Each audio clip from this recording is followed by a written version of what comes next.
ஏய் சிட்டு, ஏய் நீ எப்படா பேச ஆரம்பிச்சவங்கிட்ட? நாங்க கான்கால்ல நேத்து போன வீடியோல சண்டே, இந்த வீடியோல சமாதானமா? என்ன பண்றது? என்ன லேட்டு? போலீஸ்காரங்க புடிச்சிட்டாங்க ஹெல்மெட் போடலன்னு. இதை கொடுக்குறானா? உண்மைடா. அந்த தள்ளிக்காரனா ஹெல்மெட் போட்டது, ஹெல்மெட் போட்ட மாதிரி தான்டா ஆகுது மச்சான். என்ன பண்றது? நீ எல்லாம் என்ன சொன்ன? போலீஸ்காரங்க புடிச்சிட்டாங்கன்னு. டோமரே போடா டாபரே சொல்றா மச்சான். போலீஸ் இன்னொன்னு ஞாபகம் வந்துச்சு மச்சான். ஒரு போலீஸ் என்ன பண்ணிடுறாரு, ஒரு திருடன் வந்து ரொம்ப நாளா ஆட்ட காமிச்சுக்கிறான். அந்த திருடனை புடிச்சு இட்டுன்னு வந்து போலீஸ் ஸ்டேஷன்ல உட்கார வச்சுக்கிறாங்க. இவர் வந்து கொஞ்சம் இறக்க குணம் உள்ளவர் போலீஸ்காரு. சரியா?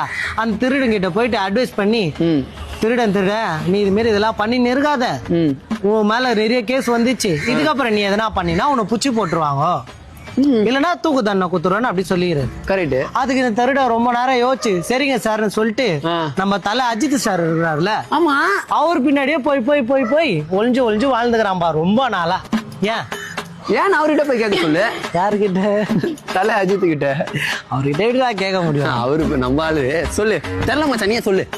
மச்சான் அந்த போலீஸ்கார் என்ன சொல்லிக்கிறாரு, கொஞ்ச நாள் நீ போய் தலை மரவா வாழுப்பா அப்படின்னு சொல்லிக்கிறாராம். அதனால போய் தலை பின்னாடி போய் வாழ்ந்துருந்துக்கிறான் மச்சான். தெரியும் சொல்லுவான்னு.